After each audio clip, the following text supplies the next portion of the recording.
All right, welcome here. My name is Mel Wells from One Day at a Time, a worldwide organization that was started by my mother and father, and I always have to give credit to God.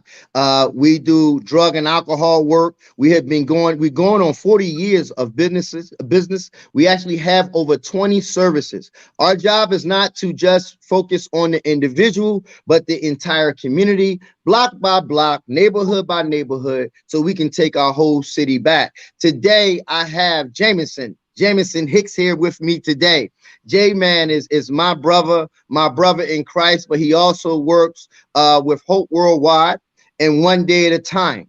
And we have a mission to make sure that we leave nobody behind that is suffering, that has been affected through HIV and AIDS, drug and alcohol, needing a job, whatever it is. We try to bring families back and not just work on the individual. And this was taught to us by Reverend Wells and Margaret Wells. God bless them. They are no longer with us, but we will continue to keep their legacy alive. And the most important part, we will never forget the community or the neighborhood that we must serve. No matter how much we level up, we will always make a way for other people to level up. Jamison, morning, brother. What's going on, homie?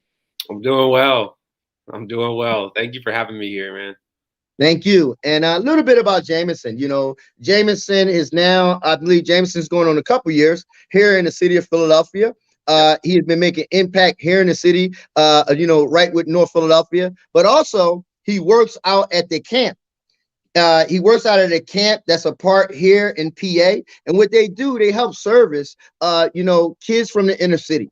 I know I went to that camp when I was a kid. If I didn't go to that camp, I may have got killed on the streets of Philadelphia, city of Philadelphia now. And I think we're about to do almost 515 murders alone this year. And Jamison has a lovely wife who actually runs a college ministry with them.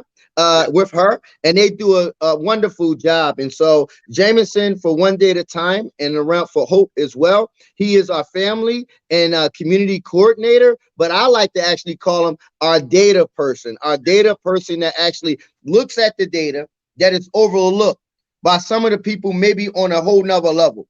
Jamison helped put the dots together here in the hood, which a lot of people say, oh, my community, but we're not afraid to say at One Day at a Time, the hood, because we love the hood and we take pride in our hood. And so for today, Jamison is coming up here today to talk about the topic of continuum of care. What do I mean by continuum of care? I'm going to let Jamison to break down the continuum of care model. What is it about? Because the one thing I believe is that you can have organizations and offices open and case managers and social workers and doctors and everything open from 9 to 5. But what about 24 hours a day? Yeah. What about that person that's contemplating suicide? That person that keeps messing around with drugs? We love them, but it may be fentanyl in there. What about that person that's just getting ready to leave the organization and get a brand new home because the city's giving it to him, but he has no family? No services that can be around them 24 hours a day. J-Man, can you break down the model of continuum of care? And I'm going to follow you, Lee. Do what you want to do, my man. Awesome. So what I'm going to do is I'm going to pull up my presentation, and I'm going to start from there. But to explain a little bit briefly and add on to what Mel was talking about. So one of the things that I do is we create monitoring evaluation plans for organizations. And we specifically do that for One Day at a Time. But the reason why that's so important is because one of the things that also Mel was talking about was impacts. And it's one thing to think that you have impact. It's another thing to know you have impact. And then it's another thing to prove that you have impact. And so what a monitoring evaluation plan does is it actually helps you to then add on to what you think, but more so be able to prove that you are having impact to the people that are funding you. And so that's exactly what we were able to do with this Continuum of Care pilot program, where Continuum of Care, like Mel was talking about, was, well, it's one thing to be able to help someone get through a recovery house or to a recovery program, but it's another thing to be able to take care of them after. What happens after they finish or complete the program? And one thing I've learned from Mel, especially in being in Philadelphia for 2 years now, is that a lot of the times, unfortunately, the participants end up going back into the program.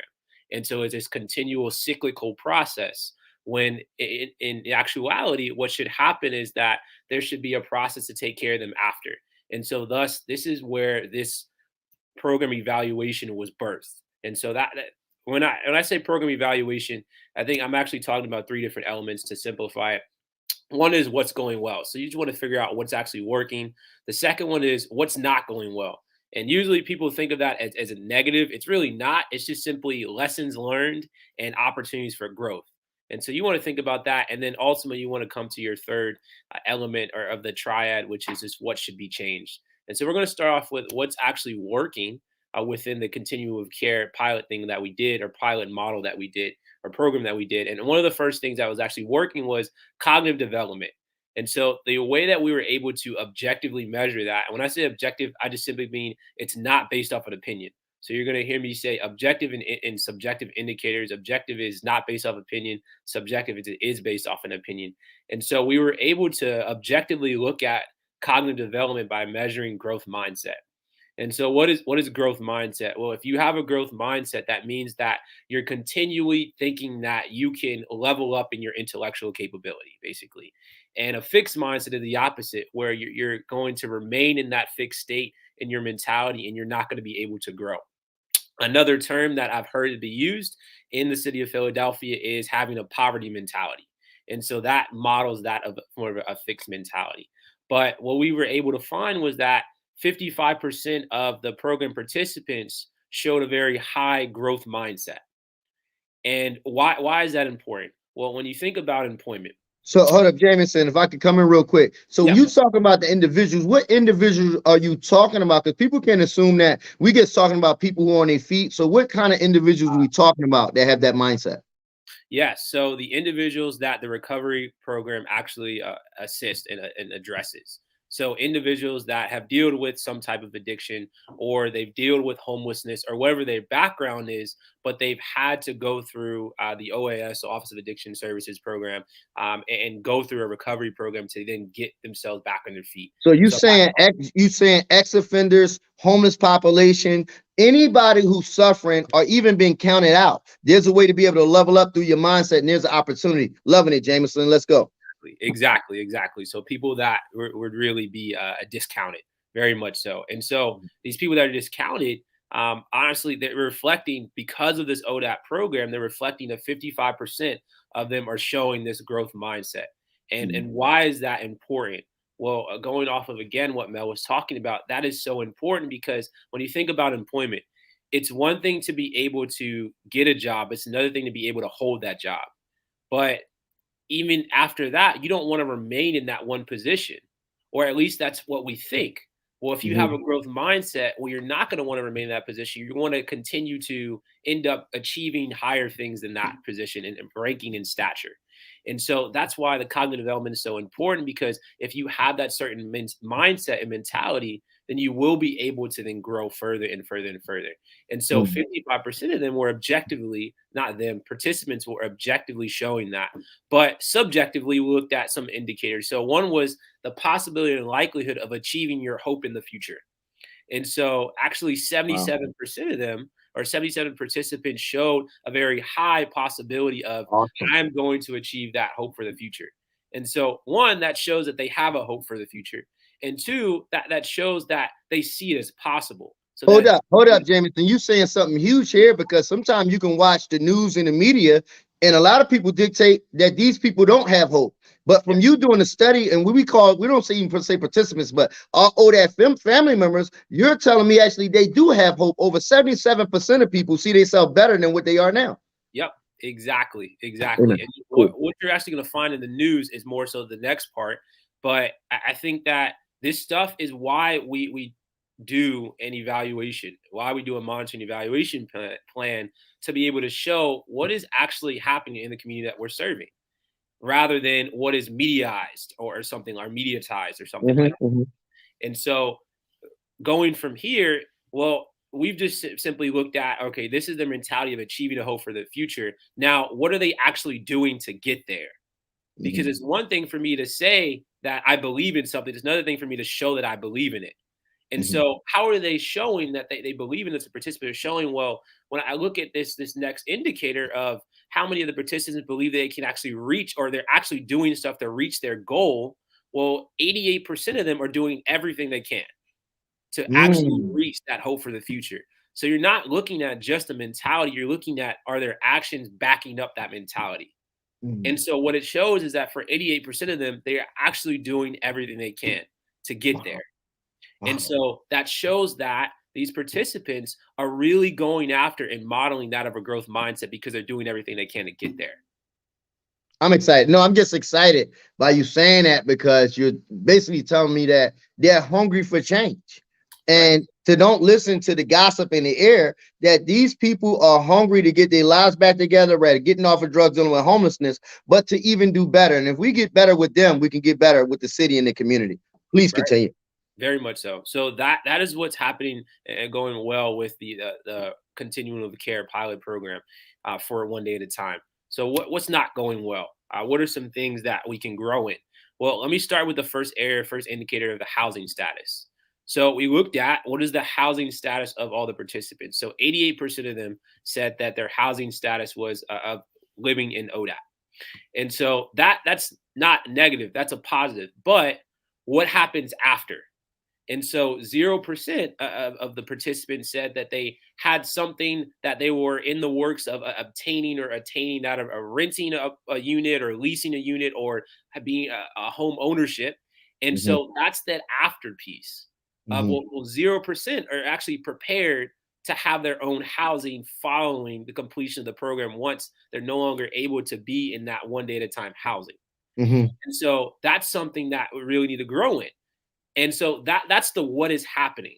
But why is that happening is a Hold different up. story. So, why is that happening? That's what we get into. We want Yep. to make sure, and I just want to tell people who are listening in, we wanted to take a deeper dive with Jamison, our family community coordinator, to figure out why are some people not being successful once they leave the program? How can we prevent an overdose? How can we prevent a person from coming back and forth and in and out of the program so we can actually help them? And the biggest thing we had to do here at one day time with Jamison say, Jamison, please tell us also how can we get them better prepared? That means that any company out there, any person listening, you need to look at what you're not doing good and not only what you're doing good. Please Yeah, continue. very much so. Very much so. So going back to the 0% for rent and leasing and 0% for home ownership. So why is that the case? Why is there 0%? Well, that's something that only the program coordinators could be able to figure out. And so in asking them why, one of the reasons why was that a lot of the times that the participant will be offered a position in a certain house and not like it. And so Mhm, then they can decline that. And so that is a huge reason for the declination of housing that they could be able to achieve or acquire. So that's one of the mhm, reasons of why. Another reason is that they could have a family and they're just simply going to be living with their family after. mhm, So those are mhm, two reasons that we were able to find. And so the reason why you go through those why, well, you start out with the what, which is the statistic. Then you go to the why, so that then now you figure out this is what I need to change to then be able to then change the statistic. So mhm. this is simply just the head of that story, and the why is more of the body paragraph, if anything. And so what Understood. you're doing is trying to change the conclusion. So that's one indicator. The second part is the second indicator, which is employment. So right now, 66% of around 66% of the ODOT participants that were in this pilot program were unemployed. And so what does that do? Well, one, that means that it's highly likely that they will continue to be unemployed following the program. And so you want to be able to assist them in achieving employment in the actual program to then increase the likelihood and success rate of having employment after. And so why was that the case? Well, a couple of reasons, actually two. So specifically a couple was some of the participants are retired. And so you get retirement pay. And so that goes along with the growth mindset. And so again, you see that's 55%. Well, then the other percent, they could have been retired. And so Mm, if I'm retired and I don't have the growth mindset, then why in the world am I going to try to get a job? mm. And so that's you're putting all those things together, but that's a part of that storyline. And so another reason is that you could be on disability. So Okay. disability was another reason that because you're getting money from disability or getting funding from disability. And so thereby it doesn't really lead you to need a job. Okay. And so those are the different storylines that are happening of the reason why. But you're not Okay. going to be able to figure out the only reason that we were able to figure that out was because we started with what is actually happening based off these indicators and statistics. And Right. so that's what's not going well, or the opportunities for growth. Can I ask you this, Jamison? Yeah. So it seems like what we're doing here is that, and what you're telling me and what we discovered is that we have to figure out a way for our people to have a growth mindset no matter what. Right. And not to become so comfortable, even though you're retired, life still requires more. And you can still learn more and you can still level up. No matter if you're 60, 65, 70 years old, if you're on disability, your mind should be in a place where it never stops growing. And we're here today to talk about, because recovery is not just about drug and alcohol, but it's really about lifestyle and mindset. Please continue. Very much so. Very much so. I love that. And so the next piece is simply this: figure out what should be changed. Figure out from all the statistics that you look at, and we have looked at, we just need to go back and figure out what should we change. And one of the things that Mel just talked about was that reflecting a growth mindset no matter your circumstance. And so that's a takeaway point that you have. That's a lessons learned. And so now you take these statistics and you go back and you look at your program. So we look at Continuum of Care as this pilot, and then now we'd figure out, all right, what are these things that we need to change? And they're supported by statistics. They're supported by the why, so that now when you're going into speaking into a different professionals or officials or financiers, well, they know why you're changing what you're changing. And so So let me just say this to people out there, organizations, activists, some people that's trying to even help their organization. A lot of people, when we approach the city just asking for money because we really need to help our community. But we just want to give you a little push up on that when you approach the city, always approach them with proven data on what's not working, what's working, so you can be able to get what you need, not only for the organization, because if you don't get what you need for the organization, you're not going to get what you need for the individual, that mom, that dad, to put that family back together. Great stuff, Jamison. So I'm actually going to take away from that, and then I'll end here. There are 3 different stories that are always being told in the community. And I love this point. I learned it actually from one of my mentors at World Vision. But 3 different stories. One story is a story from your nonprofit, because you are the very person that is on the ground doing the grassroots work, and you're very in touch and in tune and hearing. You're on the ground so much so that you're hearing what is happening. But that is one story. That is from your perspective. The other story is the story from the people that you are serving, the participants that you're serving. So just because you have a perspective doesn't mean that's their perspective. So understanding what the community's perspective is. The third story is this: the story of numbers. What are the numbers actually showing? And so a lot of times you only have 2 of those 3. And that third one, usually the story of numbers, is the one that's missing. And the reason why that third story is so important, and this is why we did this program evaluation, is this: because if I'm simply telling you the first 2 stories from my perspective and from the community's perspective, it's all based off hearsay. I'm asking you to trust my word. But what if you don't know me? What if you don't know what I've been doing? Well, then the statistics then helps in gaining trust in the people that you're presenting to. And so that's why I think this is very important, because it acquires that trust in the people that you really need to invest in your community to help you to be able to do the work that you want to be able to do. Wow, bro. I appreciate you taking a dive. And for those who listen in, this took us, I would say, maybe almost 3 to 5 months that we've been working on Continuum of Care. We took the whole summer to work on this. We talked to DBH about it, and we said, listen, case management is good, but we need to get a family environment for our people to be a part of for 24 hours a day. I just want to thank Jamison for coming up here, not only to share information about ODAT, but if ODAT's going to be serious about our mission, if Hope Worldwide is going to be serious about their mission, we have to also make sure that the community have the information they need so they can approach the problems in the community, also be able to approach the funders that help support the community, so it can all make sense, and so we can get that glue back together of trust. That trust piece is very important. And before we end out here, I want to just actually send a thank you to a lady who's retiring this year, Sandy Vasco. Here in the city of Philadelphia, DBA, she's been helping work with One Day at a Time, and we're going on 40 years. She never left us hanging. She does a lot. She helped our shelter system save, and help save a lot of lives, but help ODAT touch over 57,000 people a year. I never forget where I come from. And I walk in my father and my mother's shoes and their legacy. It's not about me. It's about understanding generational mindset growth. That's what we're trying to do here. Generational mindset growth. And if anybody out there that would like to get more information, you can call us here at our office at 215-226-7860.